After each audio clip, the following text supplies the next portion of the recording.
I'm joined here today by the Spartan himself, Alex Nicholson, coming off a big win. Last time we saw him, first round knockout at PFL 6. Alex, what's up, man? How are you? I'm doing well, man. Just getting ready for October.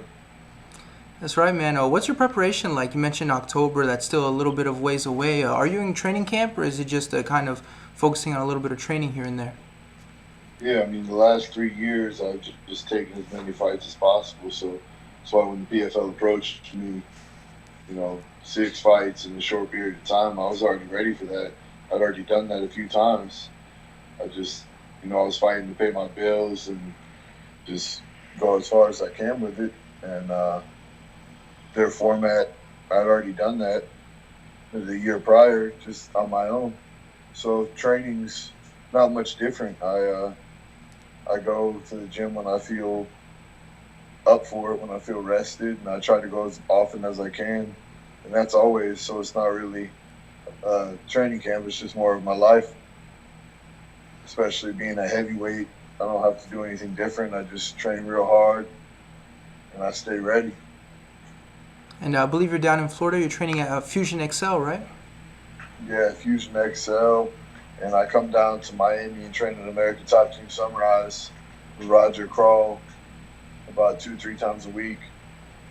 And I spar at Fusion every Saturday. And I'm trying to get some sparring down here soon as well with some of the top guys down here at Coconut Creek. But we'll see how that goes, if any of them are down for it. And who are some guys you train with a lot and spar with? I assume you have Jacare and Mike Perry that you work with?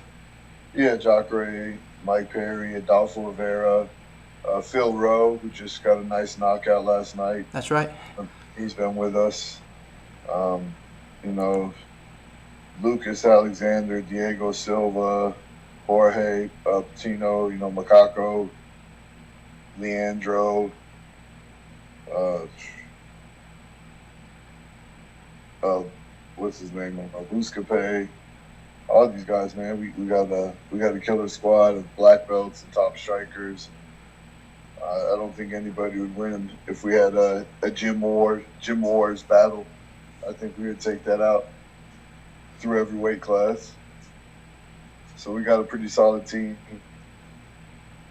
For sure, and PFL, they have sort of this weird format where if you win your fight, well, at this point in the tournament, if you win your fight, you have another fight back to back. How do you prepare for something like that? Is it just about making sure that you're ready no matter what? I mean, how do you prepare for something like that? Yeah, just it kind of fits perfect to my fighting style because I go in there and I get the kill quick, and it's pretty much just what you train. You train to go in there and be real aggressive and finish real fast and viciously. Um, and that's just always my style too. It kind of fits right in. I think that's why I'm comfortable where I am here at the PFL. I think it's perfect for me, and I think that I can go in there. After my last fight, I definitely could have fought again, no problem. Even the 15 minutes of friends tomorrow, my rib was hurt, but I would have been able to continue and fight. So it's nothing. It's nothing to go in there and do it twice in one night. You get that first win and it's just reset. It's time for the next one. I remember last time I got excited for a minute. I got the knockout and I was ready to go. But it's more, I think, about staying calm, especially after your adrenaline goes up after you knock somebody out and you already saw the kill. You got to be ready to prepare to go in there and set it up again. You can't just expect it to come easy, especially at this level.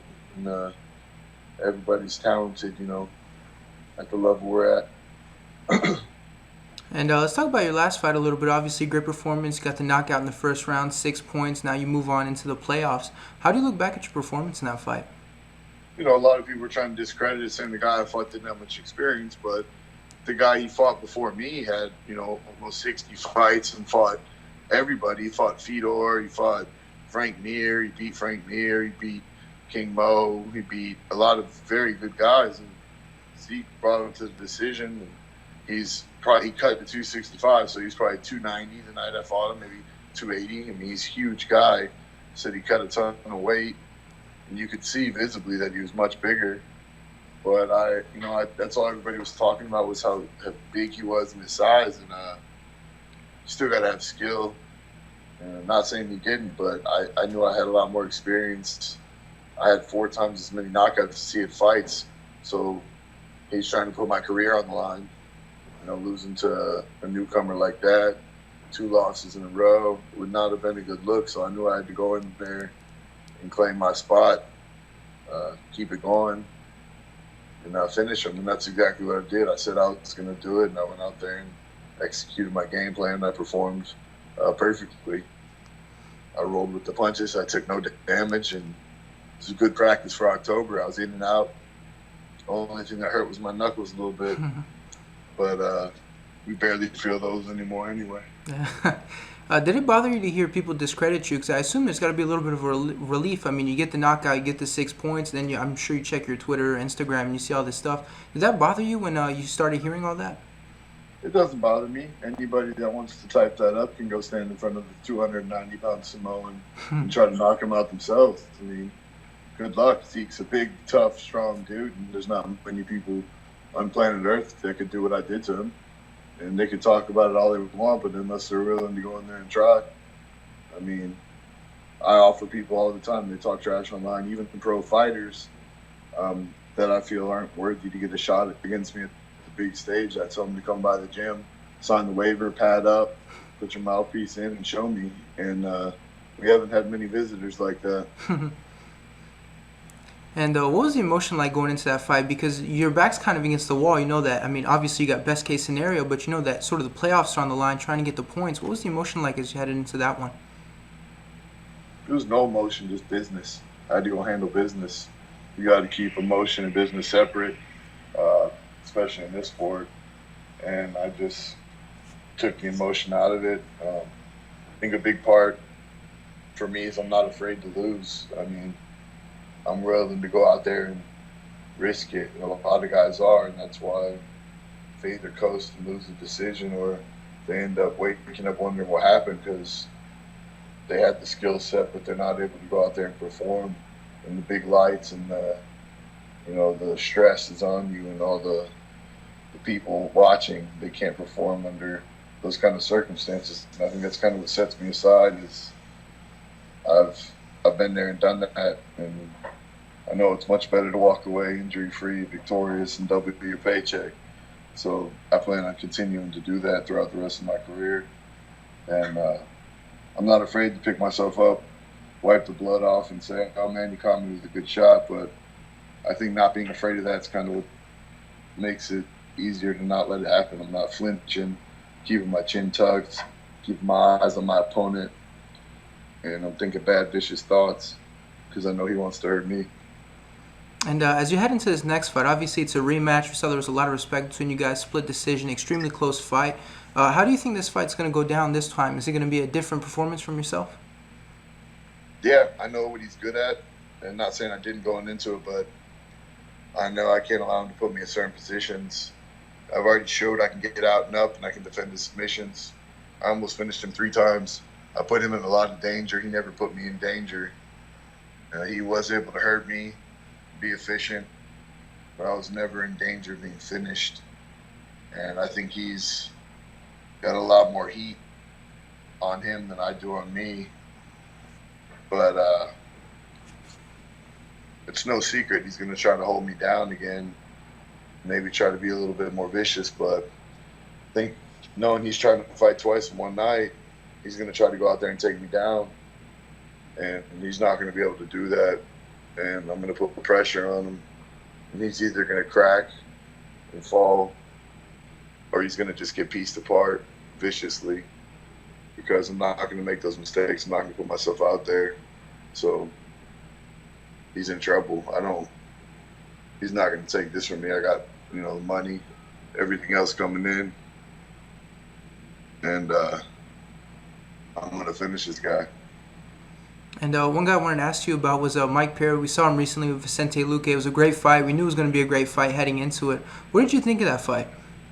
It was a great fight. I thought Mike won. I thought that they gave it to Luque because of the damage he did, which it was vicious and whatever. But same thing I just said, Mike's already brushed himself off, and his stock definitely did not go down in that performance. It was an amazing, entertaining fight. They stood toe to toe. Mike landed more significant shots, got more takedowns, and obviously they gave it to Luke because of the damage he put on Mike. But Mike's fine. His nose looks completely normal right now. Mhm. But hard as that might be to believe, and he's already been back in the gym. He's already hitting the bag, and once the doctor gives him clearance, he'll be back dropping bombs. So, great performance from Mike. He's mentally and physically ready for what's next, and I'm happy for him. And I do want to ask you about his nose because we saw him take the knee, and then we didn't realize what happened to his nose until like a few minutes later. What was your reaction when you saw the state of kind of his face and his nose? Well, you never want to see your friend get hurt. Mike's a good friend of mine. He's like a brother. And, I knew he was all right. It was just more upset seeing that get taken from him because of the damage he sustained. I mean, he got his nose broken before a really tight guillotine, and then he ended up on top. So, I was upset, feeling like he earned that fight. Feeling like been there myself before, and just knowing how it feels when you sustain that kind of damage and you don't get what you earn. It's just one of those things that goes back like, oh man, it's just not fair. Like you're a little kid, that's not fair. I felt like it wasn't fair, but he'll be fine. And he got the money, he got the bonus, and nobody really watching that fight as a fight fan could say there was a loser. I mean, we all won sitting there watching an amazing performance by two of the top athletes in that weight class in the world. So, I'm happy for him. If anything, he's fine. It's part of the game. And at this point, you're heading into the playoffs. What's that mentality like? Is it just like any other fight, or is there something a little bit different knowing that you could have the back-to-back? And, of course, you got that $1 million that's kind of sitting there. Is that an extra little motivation for you? Yeah, I mean, I'm ready. I'm just excited to go out there. It's Halloween in Vegas. I'm going to go win 2 fights in one night. I'm going to make, $250,000 in less than 5 minutes probably. I mean, I'll pull these guys out viciously and do my thing. And, money in the bank and celebrate Halloween. You're ready to win $1 million. Doesn't get much better than that. And what lessons have you pulled from the playoffs last year that you think are going to help you as you head into it this year, if anything at all? Just after I get that first vicious knockout, not to get too excited, to reset and keep my composure and smoothly finish another guy, not just get too carried away when I bust him open and see the blood pouring out of him. Just to take my time and maybe splatter it around a little bit, but finish him. Take my time and enjoy it. All right, and I just have one more for you as you head into this rematch. How do you see this fight playing out? How do you see yourself getting the victory? I just see him trying to take me down, trying to lay on me. I'm not going to allow him to do that. If he wants to stand and try to trade, good luck. Like I said in my other interviews, trick or treat, motherfucker. It's time to put on the show, and I'm gonna take his bag of candy and walk out of there. I'm ready. I don't think he's ready. I think he's probably not scared because he's been in there enough times. He's not having any more fear, but he's definitely not looking forward to seeing me again. And he's going to be trying to figure out how to stop me and how to protect himself. And good luck, man. All right, man. We'll be friends again after, but we're not friends until after Halloween. All right, man. We're looking forward to watching these fights. It's going to be some great fights, of course. You always bring it. Thanks so much for the time. I really appreciate it. Appreciate you, brother. Have a great day.